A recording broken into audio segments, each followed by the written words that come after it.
Assalamualaikum warahmatullahi wabarakatuh. Halo teman-teman Ar-Rahman, gimana kabarnya? Mudah-mudahan kalian di rumah selalu semangat belajar dan tetap sehat selalu ya. Baik, untuk pelajaran kali ini kita sudah memasuki bab 10, yaitu memahami infak dan sedekah.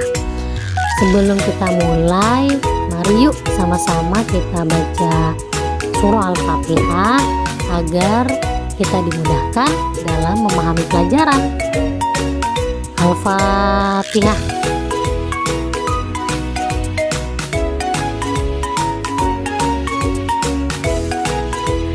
Amin amin ya rabbal alamin. Oke teman-teman, untuk yang pertama, pengertian dari infak dan sedekah. Pengertian infak dan sedekah yaitu sedekah adalah pemberian sukarela dari seseorang kepada orang atau lembaga, sedangkan infak adalah mengeluarkan harta untuk kepentingan yang diajarkan oleh Islam.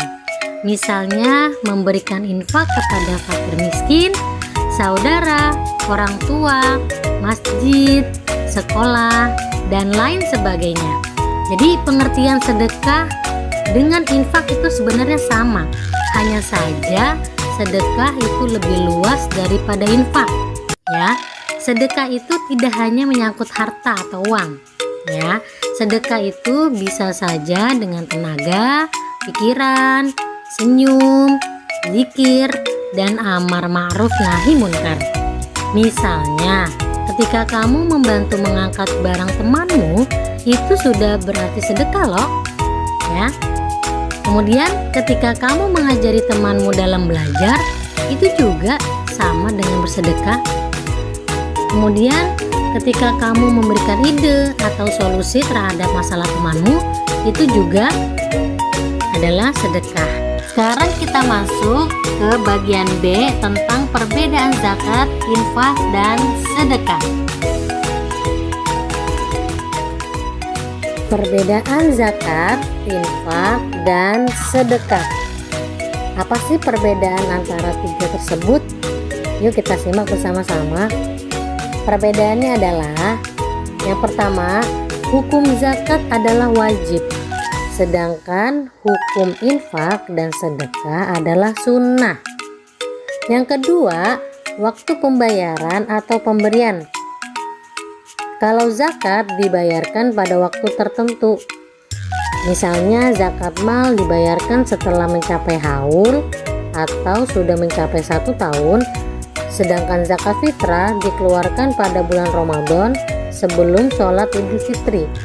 Nah, infak dan sedekah tidak ada ketentuan waktu pemberiannya.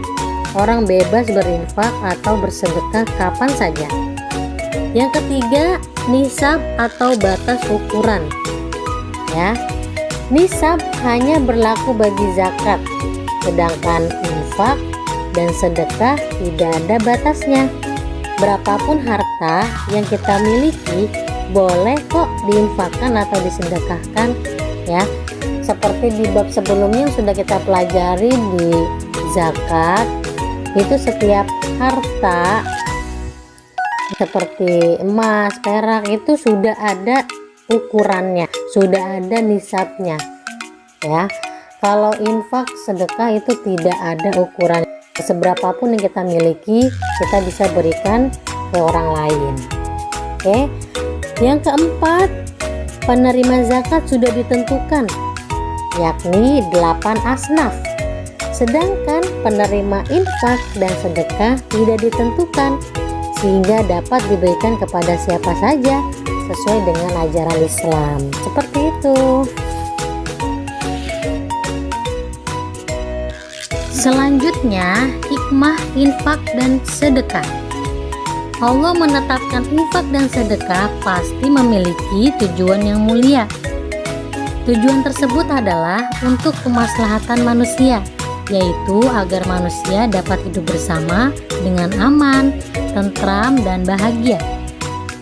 Jadi, oleh karena itu, setiap muslim seharusnya mengamalkan infak dan sedekah.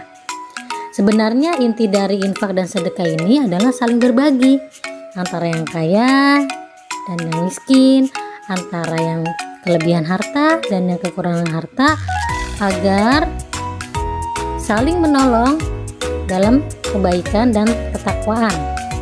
Siapa yang melaksanakannya pasti akan mendapat kebahagiaan. Siapa yang meninggalkannya, ia akan mendapat kerugian dan penderitaan.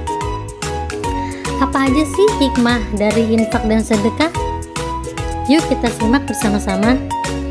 Yang pertama yaitu menolong kaum duafa, ya. Jadi infak dan sedekah itu merupakan bentuk kepedulian dari yang mampu kepada yang kurang mampu. Nah, dengan menerima infak dan sedekah kaum duafa ini, ya, mereka dapat memenuhi kebutuhannya. Mereka juga bisa memanfaatkan uang untuk membuka usaha, dan usaha tersebut, ya, mereka akan mendapat penghasilan dan memenuhi kebutuhan mereka selanjutnya. Yang kedua adalah membersihkan diri dari sifat kikir. Sifat kikir ini sama halnya dengan sifat pelit atau bakhil, ya. Sifat kikir ini mereka yang enggan berbagi terhadap sesama, ya.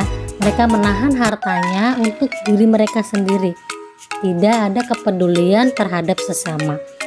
Nah, ini harus dijauhi ya teman-teman. Nah, dengan adanya infak dan sedekah dapat mengikis sifat kikir ini dan mengubahnya menjadi sifat yang dermawan, yang senang berbagi terhadap orang lain.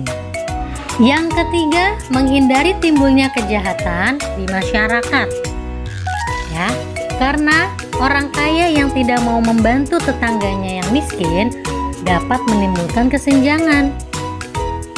Hal itu mengakibatkan munculnya keinginan dari si miskin itu untuk mendapatkan harta secara tidak halal, seperti mencuri, merampok, menipu, ya. Namun jika orang kaya itu mau membantu orang yang miskin melalui infak dan sedekah, niat untuk mencuri itu akan hilang karena tetangganya sudah mencukupi sebagian kebutuhannya. Yang keempat adalah ungkapan syukur kepada Allah. Semua harta yang dimiliki manusia merupakan nikmat sekaligus amanah dari Allah Subhanahu wa Ta'ala. Semua nikmat itu harus disyukuri. Nah, cara terbaik untuk mensyukuri nikmat harta adalah mengeluarkan infak dan sedekah. Dengan bersyukur, kita menjaga amanah dari Allah, sehingga Allah akan melipat gandakan nikmatnya kepada kita. Namun, jika kita tidak mengeluarkan infak dan sedekah, maka harta kita akan diambil kembali oleh Allah, karena semua harta yang dimiliki berasal dari Allah Subhanahu wa Ta'ala. Yang terakhir adalah membangun hubungan kasih sayang antar sesama. Jadi ketika kita mengeluarkan infak dan sedekah, itu bisa mempererat hubungan antar sesama, ya. Dengan menerima infak dan sedekah, orang yang miskin atau yang memiliki kekurangan harta merasa disayangi dan dipedulikan oleh orang kaya, sehingga mereka pun akan menghormati. Hubungan kasih sayang ini dapat menguatkan silaturahmi, sehingga kehidupan di dalam masyarakat akan aman, tentram, dan damai. Cukup sekian pembelajaran pada hari ini. Mari sama-sama kita membaca Alhamdulillahirabbil alamin. Assalamualaikum warahmatullahi wabarakatuh.